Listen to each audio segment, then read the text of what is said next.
Hi, I'm Rick Peckham.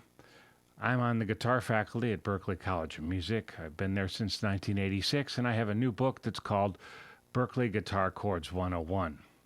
The purpose of the book is to make people conversant with movable shapes on the fretboard, not just the open chords that everybody knows at first, but having the capacity to find, feel, and flow with voicings that are movable throughout the fretboard. Here are some of the things that are covered. Movable triad shapes, like major shapes through the circle of fourths.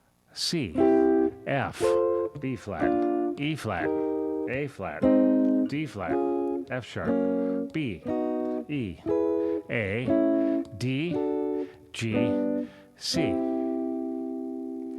We also get into spread shapes as well, like this, taking the shape of C, E, G, and taking that middle note and moving it up an octave, and taking that through the circle of fourths and through other progressions.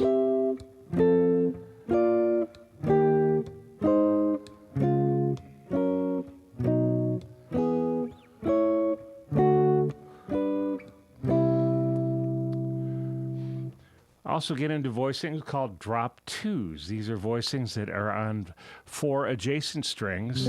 For example, that's a C major 7. Here's another C major 7, the same voicing in a different octave. C, E, G, B. You take the second note from the bottom, move it up an octave. That gives you a C major 7 shape. Those shapes are moved through the circle of fourths. Another type of chord that many professionals play is what's called a drop 3 voicing.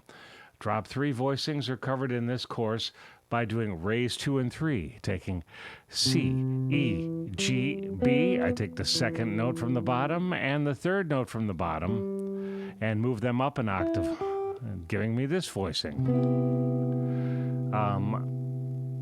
It's a real beauty, and it works for all of the chord qualities, giving you a wide variety of voicings to use.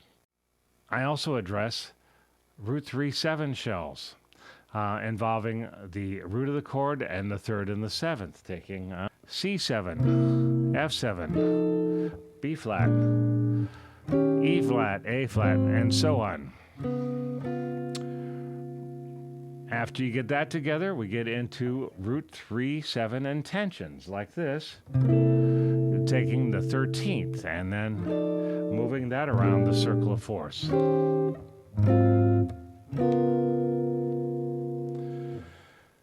Another area of interest with most guitarists, and it's addressed in the course, is the idea of triads over bass notes.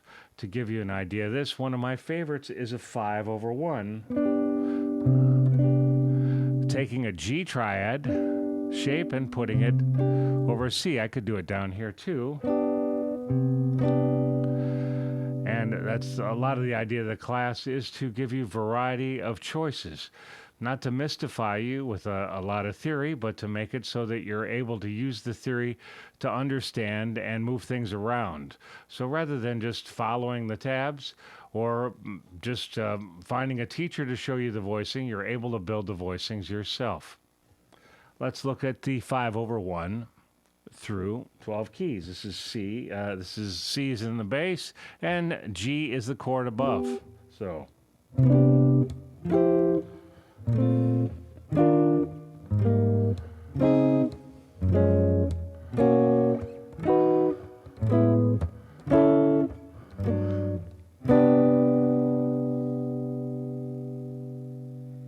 One of the big ideas behind the book is I want you to learn the material and I want you to have fun doing it.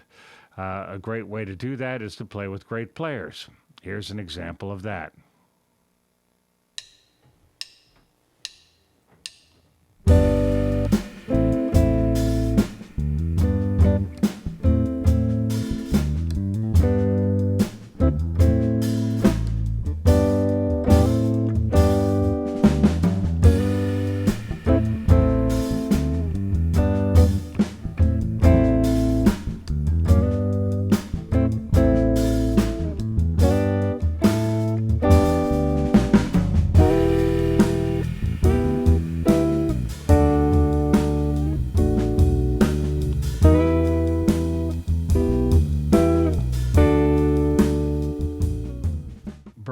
Guitar Chords 101 also deals with inversions, transfer of shapes from one set of strings to another, and really an interesting in-depth way of going at inversions using a process with a table called the inversion generator.